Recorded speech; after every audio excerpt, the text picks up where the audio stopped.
फिर रोजे के बारे में कहा गया कि लअल्लकुम तत्तकून, जब तुम रोजा रखते हो तुम्हारे अंदर तकवे की सिफत पैदा होती है। अभी हमारे पास रमजान के महीने में हम रोजे की हालत में हो, मक्के मुकर्रमा से कोई आए, उमरा करके कोई तशरीफ लाए, मदीना मुनव्वरा से होकर के आए, रोजे पर हाजिरी देकर के आए और मक्के के जमजम का पानी और इसी तरीके से मदीने की खजूरें हमको पेश करें, हम उसको लेंगे और उसको अपनी आंखों पे लगा सकते हैं, उसकी बरकत की वजह से, उसकी अहमियत की वजह से, उसकी अजमत की वजह से। क्यों? क्योंकि उस खजूर को मदीने की हवाओं ने झूला झुलाया है, इस वजह से हम उसको लेंगे, लेकिन उसको खाएंगे नहीं।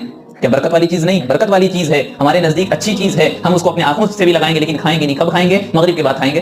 क्यों? बरकत वाली चीज थी। पता ये चला कि जब हम रोजे की हालत में हैं, जब हम रोजा रखे हुए हैं, तो अल्लाह का इस्तेहजार इतना हमारे अंदर है कि हम बरकत वाली चीज भी नहीं खाते, बरकत वाली चीज भी हम नहीं पीते, अपने एक कतरा भी अपने जबान पर नहीं टपकाते। जब बरकत वाली चीजों को हमने रोजा रख करके छोड़ दिया है, तो हमारे लिए सबसे ज्यादा जरूरी हो जाता है कि रोजा रख करके हम हराम कामों को भी छोड़ दें। रोजा रख करके सबसे ज्यादा जरूरी हो जाता है कि हम रोजा रख करके गीबत को छोड़ दें, हम बुहतान लगाने को छोड़ दें, गलत गवाही देने को छोड़ दें, जबान का गलत इस्तेमाल छोड़ दें, लोगों से बदगुमानी करना छोड़ दें। ये तो हम पर पहले से ही हराम थी।